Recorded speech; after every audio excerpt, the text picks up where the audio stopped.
Vous écoutez Radio Lomé, il est 12h30.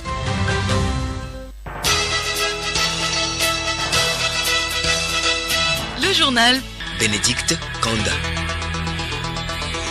Merci de nous rejoindre sur Radio Lomé pour le journal. Madame, Monsieur, bonjour. Au sommaire de cette édition, des populations affectées par les activités minières vont être indemnisées. Les préfets des régions maritimes et plateaux sont en formation de 2 jours à Lomé pour cette cause. La recherche d'un vaccin contre le Covid-19 semble avancer à grands pas. Un nouvel essai africain de traitement de la maladie se met en place. Anticov, c'est son nom, concernera à terme 3000 patients répartis dans 13 pays. Au Sénégal, une mystérieuse maladie dermatologique touche plus de 600 pêcheurs. Des premières analyses ont été effectuées pour comprendre l'origine de ces lésions de la peau contenant du pus. Les détails à suivre dans cette édition. Et puis sport football, Alexis Romao est sanctionné par son club après son tweet polémique sur le coronavirus. L'ancien milieu de terrain des Éperviers écope d'une amende financière. Au même moment, la Ligue des Champions aborde aujourd'hui sa 4e journée des matchs de poule.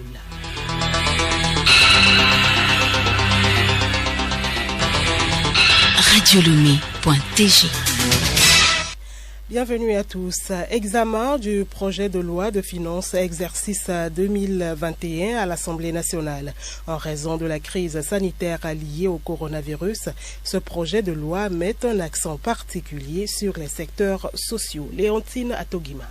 Les priorités du budget 2021 portent sur la budgétisation des engagements qui ressortent de la feuille de route du gouvernement traduite dans la déclaration de politique nationale. Et pour prendre en compte ces priorités, le gouvernement a donné des orientations et mesures en vue de répondre efficacement aux besoins des populations.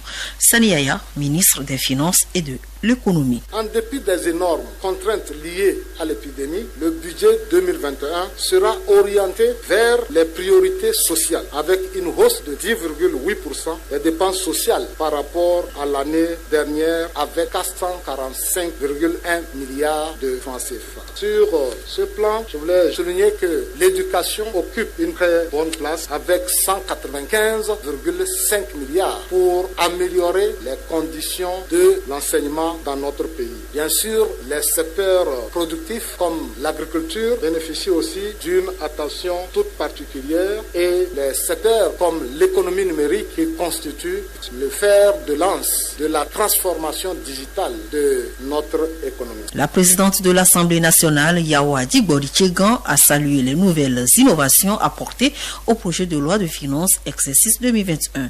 Elle estime que la représentation nationale a un rôle à jouer dans le contrôle budgétaire. Le projet de loi de finances exercice 2021 est celui des grandes innovations, mieux celui des grandes premières.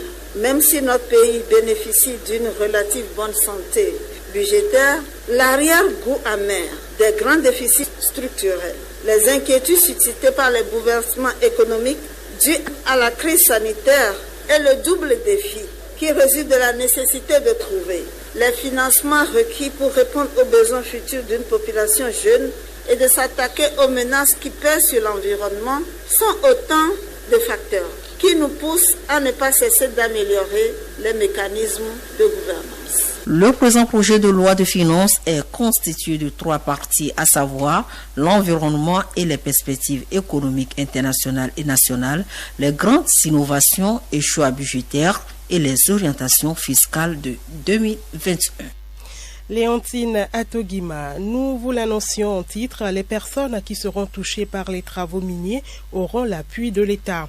Les acteurs impliqués, notamment les préfets, améliorent depuis ce matin à Lomé leur connaissance sur la réinstallation et la compensation des populations qui pourraient être affectées. Des précisions sur cette réinstallation avec Odette Pira.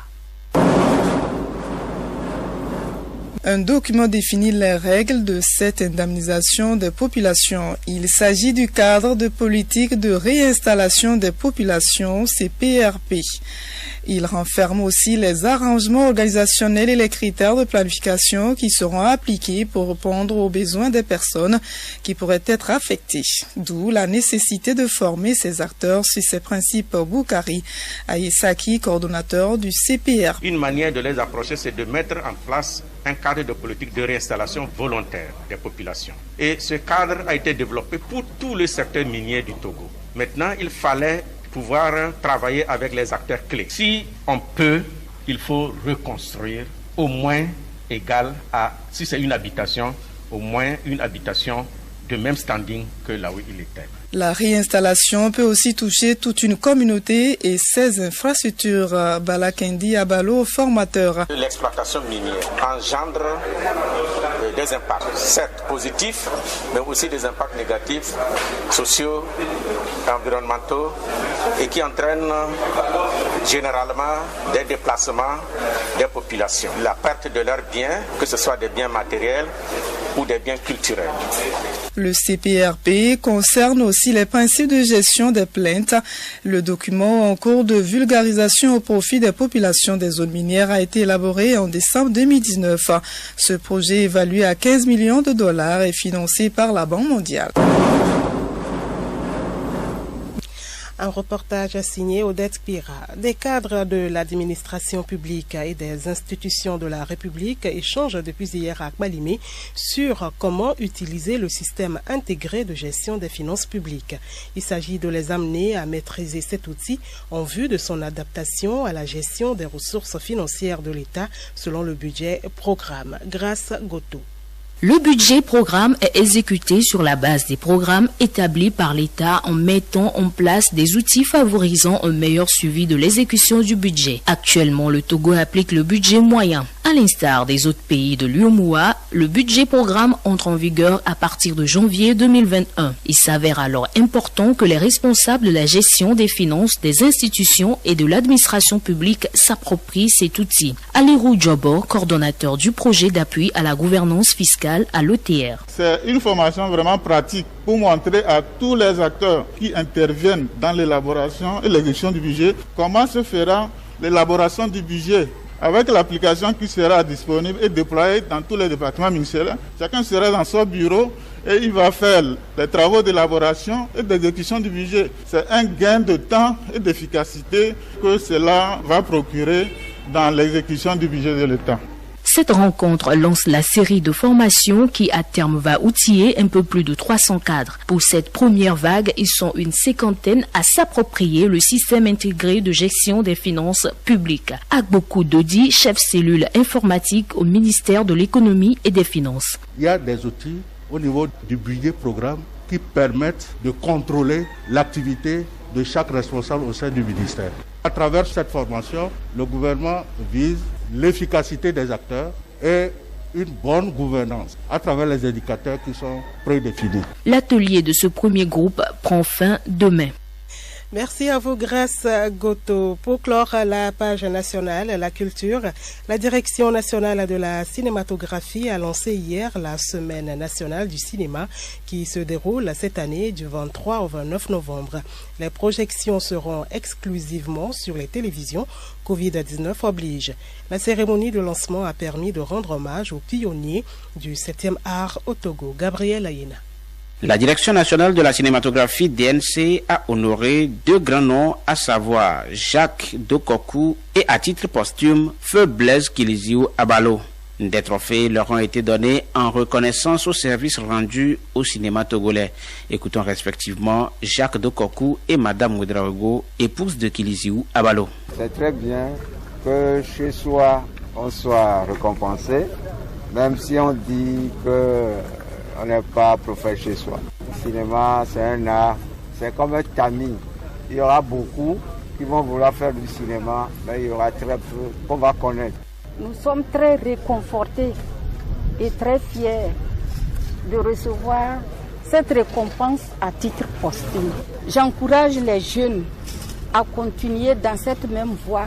Je voulais aussi remercier l'État Le ministre Dr Kossila Madokou, en charge de la culture et du tourisme, salue le travail abattu par ces pionniers et appelle la nouvelle génération au travail bien fait. Je voudrais exprimer ma grande fierté vis-à-vis de la nouvelle génération des cinéastes togolais.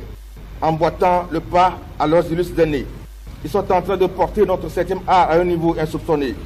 Vous, les pionniers, je voudrais vous dire merci pour tout le service rendu au cinéma togolais. Pour éviter des regroupements en respect aux dispositions contre le coronavirus, les films de cette 4e édition de la Semaine nationale du cinéma seront projetés sur les écrans des télévisions partenaires, à savoir TVT, RTDS, TV2 et New World TV. En prélude à l'édition 2020, les différents acteurs du cinéma ont été formés. Ils ont reçu leur attestation à la cérémonie de lancement.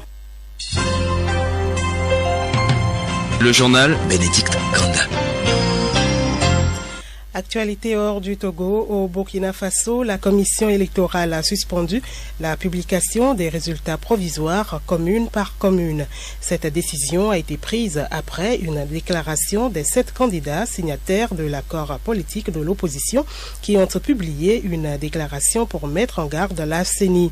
Ils ont émis de très fortes réserves sur la sincérité et la crédibilité de ces résultats, dénonçant le caractère massif des irrégularités et insuffisances. Conflit éthiopien, le Conseil de sécurité de l'ONU tient aujourd'hui sa première réunion virtuelle sur la guerre au Tigré. C'est à la demande de l'Afrique du Sud, du Niger, de la Tunisie et de Saint-Vincent et les Grenadines. Pendant ce temps, sur le terrain, le conflit continue dans la province du Tigré, toujours coupée du monde depuis le début des combats le 4 novembre dernier. L'armée fédérale affirme avancer vers la capitale régionale dissidente, Mekele, et s'apprête à l'envahir. Au Sénégal, des premières analyses ont été effectuées pour comprendre cette mystérieuse maladie dermatologique qui touche plus de 600 pêcheurs recouverts de pustules au niveau des mains, du visage et des parties génitales.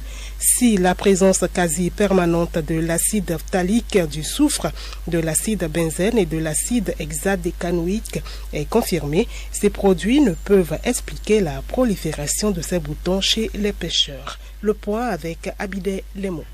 De l'eau de mer prélevée au niveau des zones suspectes, mais aussi des poissons et des équipements de pêcheurs tels que des gants, tout a été passé à la loupe par le Centre régional de recherche en éco-toxicologie et sécurité environnementale. Résultat, 4 substances ont bel et bien été détectées, mais elles n'expliquent pas la mystérieuse maladie dermatologique des pêcheurs, assure Marie Kemes Ndiaye, la directrice de la santé.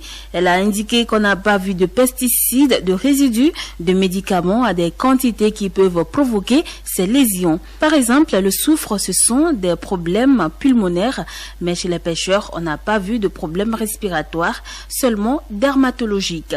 Les produits chimiques ne sont pas incriminés pour le moment. On continue la recherche, a-t-elle ajouté. Si la pêche suspendue pendant 3 jours a pu reprendre ce week-end, aucun nouveau cas n'a pour le moment été déclaré. Les patients sont sortis des structures, ils sont bien rétablis. Pas encore de cas secondaires signalés, donc pas de contamination de la population, a déclaré la directrice de la santé.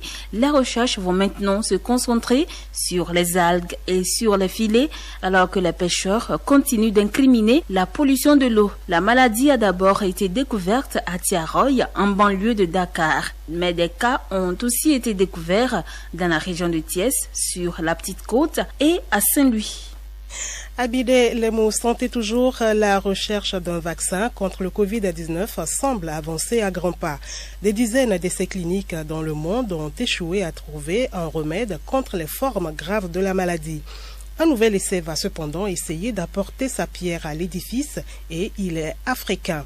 Anticov, c'est son nom, concernera à terme 3000 patients répartis dans 13 pays. Des précisions avec Marie-Claire Pagnot. Les principaux essais cliniques dans le monde s'intéressent aux formes graves du Covid-19 et jusqu'à présent, ils ont échoué à déterminer un traitement efficace. Seul un corticoïde, la dexaméthasone, a un effet sur la mortalité qu'elle réduit d'un tiers. Anticov prend un autre parti. Ce sont cette fois des traitements qui ciblent les formes légères qui sont au centre des recherches. L'objectif est d'éviter que l'état de passion n'empire dans des pays qui n'auraient alors pas nécessairement des infrastructures pour les soigner. 19 sites répartis sur le continent africain y participent. C'est ce qu'on appelle un essai multicentrique qui va étudier tout d'abord 2 traitements qui ont échoué contre les formes graves, mais dont l'efficacité contre les formes légères est toujours débattue. L'association Lopinavir-Ritonavir des antiviraux contre le VIH et l'hydroxychloroquine, toujours très prescrite en Afrique. L'efficacité de ces 2 traitements à prévenir une aggravation de l'état des patients sera comparée à un groupe contrôle. L'essai anti-Covid est adaptatif. En fonction des résultats, ces molécules pourront soit être recommandées, soit abandonnées et remplacées par d'autres.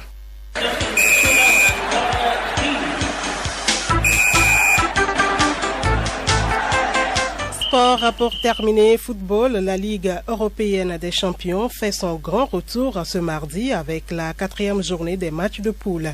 Après 2 défaites lors de la phase aller, le PSG joue gros ce soir son avenir face aux Allemands de Leipzig. Pendant ce temps, c'est l'ancien international togolais Alexis Romao qui est sanctionné par son club. Henri Ochocho.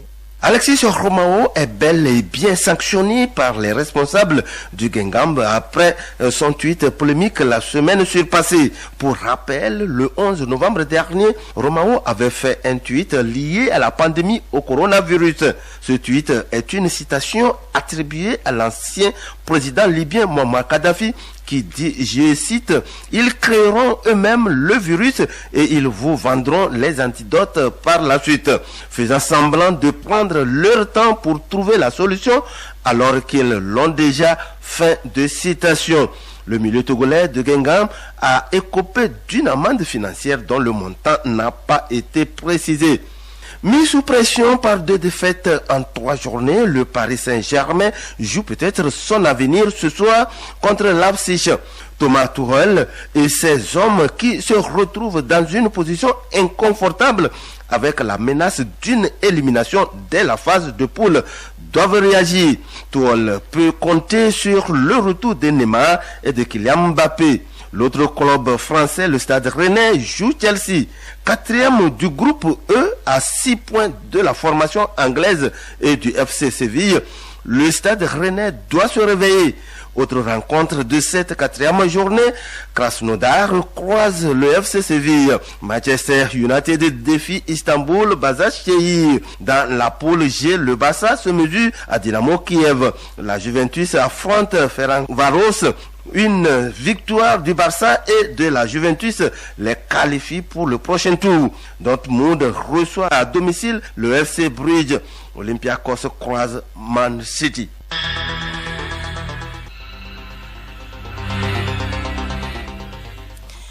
Madame, Monsieur, voilà, ainsi s'achève cette édition de la mi-journée. Merci de votre aimable attention. Excellent après-midi à vous à l'écoute de nos programmes. Au revoir.